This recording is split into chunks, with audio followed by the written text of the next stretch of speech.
Thanks for joining us tonight. I'm Nadine Woodward. Big changes coming to Spokane's VA hospital, and tonight, well, they have a lot of veterans outraged. Beginning December 1st, the hospital's emergency room will stop operating 24 hours a day. The new hours will be from 8 a.m. to 6 p.m. The hospital will also stop accepting emergency patients via ambulance.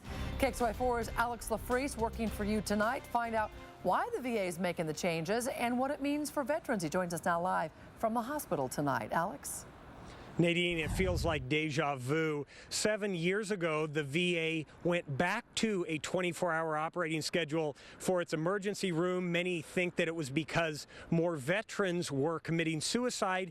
Now we find out they're rolling back their hours once more, leaving many of America's finest wondering what they'll do next.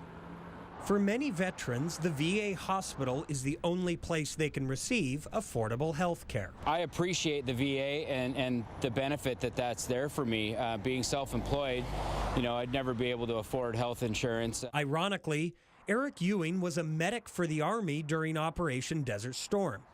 After saving others, he now worries that Uncle Sam may not be there during his time of need. There's a lot of little hoops that you got to jump through if you go outside of the VA to make sure that the health care gets paid for.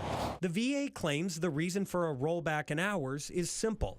There's not enough ER doctors. This isn't a budgetary decision in any way or a response to any sort of change in mission. It's purely a patient safety decision based on the lack of adequate staffing at this time. Crowley says a contracting company the hospital uses to find doctors is coming up short. I suspect it's a pay issue.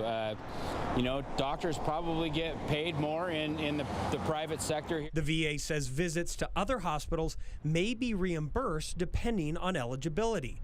It's this gray area, not the lack of hours, that leaves Eric Ewing wanting answers. It doesn't bother me at all as long as they give us specific instructions on what to do while they're closed.